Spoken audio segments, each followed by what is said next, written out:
বন্ধুরা, পিডি পড়া ডিজাইন চ্যানেলে আপনাকে স্বাগতম। আজকে আমাদের 12তম ক্লাস। আমি সরাসরি ইলাস্ট্রেটরে চলে আসলাম। আসার পরে এখানে আমাদের কত পর্বে হয়েছে বোলার টুল পর্যন্ত। আজকে আমরা শিখবো স্কেলপ টুল থেকে। আমি স্কেলপ টুলে ক্লিক করলাম। ক্লিক করার পরে আমি একটু সাইজটা একটু বাড়াই নিলাম, 300 করে নিলাম। 300 করে নিলাম, ওকে দিলাম। দেওয়ার পরে সরি একটু ভুল হয়ে গেছে, আমি 250 নিলাম। 250 নিয়ে নিলাম, ওকে দিলাম। দেওয়ার পরে আমি যদি সেন্টার পয়েন্টের বাইরে ধরে থাকি তাহলে আমার দেখাতে হচ্ছে বাইরে ধরতে গেলে আমার সরি বাইরে ধরে থাকলে কেমন হচ্ছে। আমি যদি আবার ভিতরে ধরে থাকি, ভিতরে দেখলে আমার ডিজাইনটা মানে ইফেক্ট শুরু করে দিচ্ছে কিভাবে কেমন হবে। তো এরপরে যদি আমি এটাতে ক্লিক করি, ক্লিক করার পরে এভাবে ড্র্যাগ করে করে বাইরে ক্লিক করি আমি, তো দেখতেছেন আমাদের ইফেক্ট শুরু হয়ে যাচ্ছে প্রায়। ইফেক্ট তো এরপরে যদি আমি এটাতে যাই, এটাতে যাওয়ার পরে আমি সাইজটা একটু হালকা বড় করে নিলাম, 300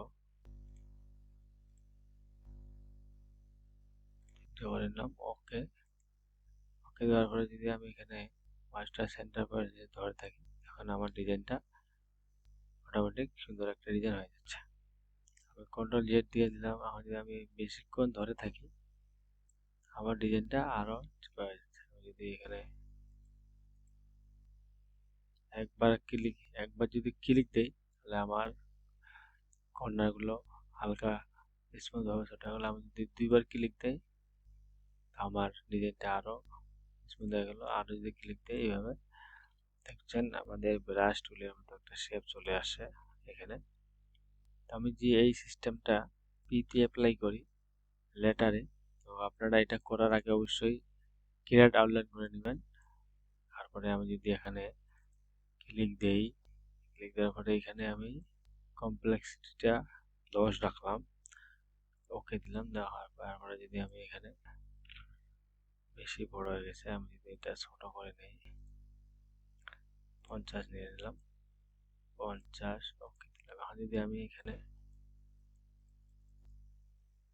এভাবে ক্লিক করি, আমার এভাবে ট্যাক্সের উপরে আমরা সুন্দরভাবে ডিজাইন করতে পারি।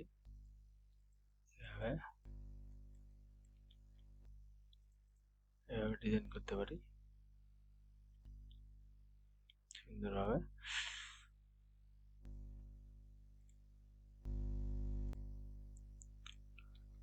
তো এরপরে আমরা যদি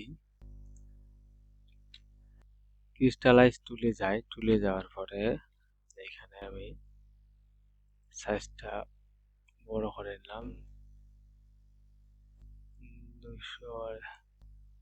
200 দিলাম, 200 ওকে দিলাম।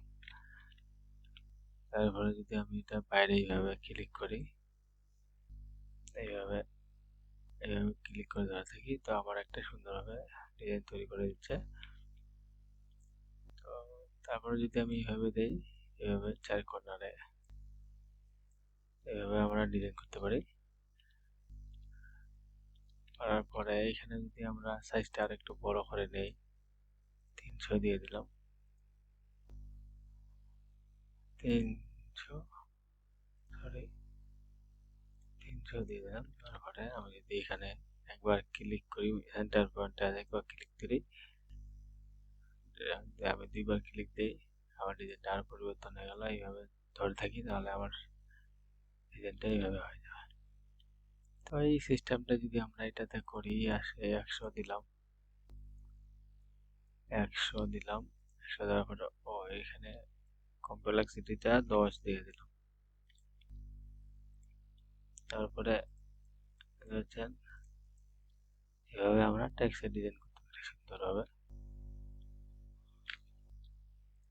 তারপরে যদি আমরা এখানে আমাদের আরো একটা টুল আছে, রিঙ্কেল টুল। এখানে যদি আমরা ক্লিক করি, এটার ক্ষেত্রে যদি আমরা অ্যাপ্লাই করি এইভাবে, দেখছেন পাথরের মতো।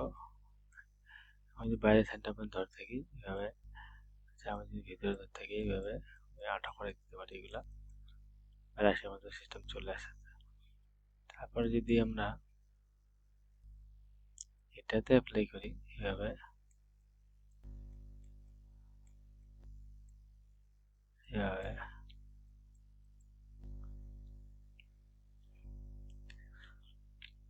সুন্দরভাবে আমরা যদি চাই এটা একটা রেক্টেঙ্গল নিয়ে এইভাবে রেক্টেঙ্গল নিয়ে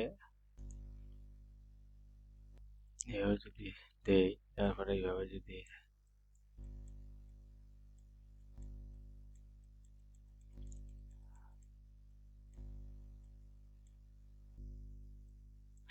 তারপর যদি আমরা এইভাবে আর একটা সরি আর টুলটা নেই, আর টুলটা নেওয়ার পরে কমাই দিলাম, তারপরে স্কেল টুলটা এইভাবে আমি পাহাড়ের মতো ডিজাইন করতে পারি। এটা যদি আমি সবুজ কালার দিই তো আমার এটা ঘাসের মতো সিস্টেম হয়ে যাবে কিছুটা। আমরা ডিলিট করে দিলাম। তখন যদি আমরা এই সিস্টেমটাই রিঙ্কেল টুলটাই এখানে অ্যাপ্লাই করি, আমাদেরকে আমার ডিজাইনে এসে দেখা যাক। তা আমি 300 দিয়ে দিলাম, হাইট উইথ 300 দিয়ে দিলাম, তাহলে সমানভাবে থাকবে। আমি এখানে সেন্টার পয়েন্টে এসে একবার ক্লিক করলাম, দেখতে পাচ্ছেন তারা বাঁকা। এইভাবে যত ক্লিক করবো তত ডিজাইনের সাথে পরিবর্তন হবে। তো এটা আমাদের ব্রাশ টুলের মতো একটা সিস্টেম চলে আসে। তারপরে যদি আমি এটাতে অ্যাপ্লাই করি রিঙ্কেল টুলটা, সাইজটা একটু কমাই নিলাম, 100 দিয়ে নিলাম, 100 দেওয়ার পর একটা কমপ্লেক্সিটিটা 10 রাখলাম, ওকে দিলাম। এবার যদি আমি এখানে ধরে থাকি,